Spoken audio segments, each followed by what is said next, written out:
Com a aprovação do imunizante contra a Covid-19 para crianças entre 5 e 11 anos, alguns pais voltam a questionar se eles realmente são obrigados a vacinar os filhos.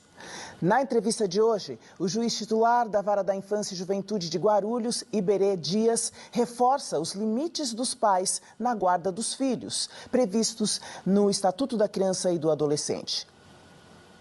O Estatuto da Criança e do Adolescente é muito claro quando diz que a vacinação de crianças e adolescentes é obrigatória nas hipóteses em que a autoridade sanitária determinar. É o caso da Covid, né? Então, independentemente de qual seja a religião, de qual seja a vertente filosófica de mães e pais, eles estão obrigados a vacinar seus filhos, né? O Estatuto da Criança e do Adolescente não deixa nenhuma dúvida quanto a isso e, inclusive, há uma decisão recente do Supremo Tribunal Federal reafirmando essa obrigatoriedade.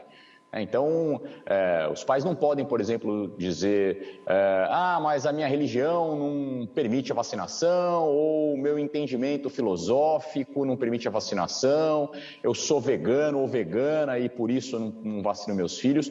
O Supremo Tribunal Federal, recentemente, expediu uma decisão reafirmando que o Estatuto da Criança e do Adolescente não dá margem a essas escusas para vacinação. Então, pais e mães estão obrigados a vacinar seus filhos. E quais são, então, as implicações para aqueles que prossigam com essa decisão, de não vacinar os filhos? O que pode acontecer com esse pai e essa mãe? De início, eles podem ser multados, eles podem sofrer multa de 3 a 20 salários mínimos. Se insistirem em não vacinar os filhos, essa multa pode ser dobrada e, no limite, claro, em casos bem extremos, eles podem até, eventualmente, perder a guarda dos filhos. Claro que numa situação extremada, né? Mas é uma possibilidade. E se eu tenho conhecimento de uma criança que não é da minha família, que não é o meu filho, a minha filha, que não tomou a vacina por conta da decisão dos pais, eu posso denunciar essa família?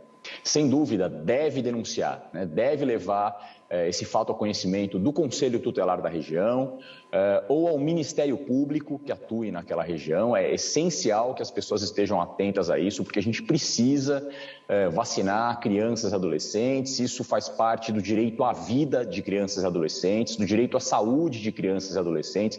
Isso tudo também previsto na Constituição. Então, toda a sociedade tem obrigação de velar pela vida e pela saúde de crianças e adolescentes. A gente já teve centenas de casos de crianças e adolescentes, na verdade, somando crianças e adolescentes, milhares de casos só no Brasil de crianças e adolescentes que faleceram em decorrência da Covid. A gente tem que tomar providências para que isso cesse, para que esses direitos das crianças e dos adolescentes sejam observados. É essencial que os diretores das escolas, que professoras e professores estejam atentos a isso e que façam também as denúncias dos casos que forem de conhecimento da escola.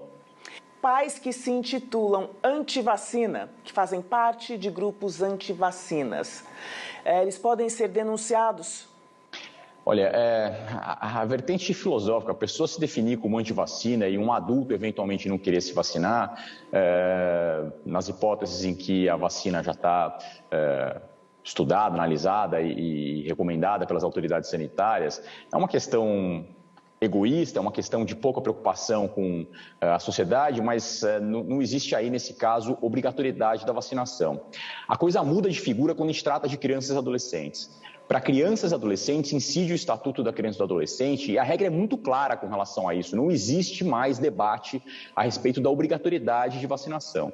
Então, de novo, ainda que pais e mães se definam como antivacina, que aleguem alguma escusa religiosa, filosófica, moral, o que quer que seja, ainda que para eles essa escusa valha para que eles eventualmente, para que adultos eventualmente se recusem a se vacinar, com relação a crianças e adolescentes, a vacinação é obrigatória. Então, de novo, é essencial que a sociedade como um todo vele para que esse direito de crianças e adolescentes seja observado.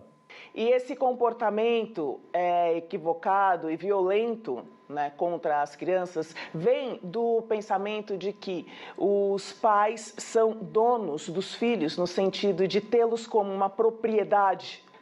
Isso é um absurdo jurídico sobre todos os aspectos, né? Crianças, adolescentes, filhos e filhas não são propriedade de pai e mãe.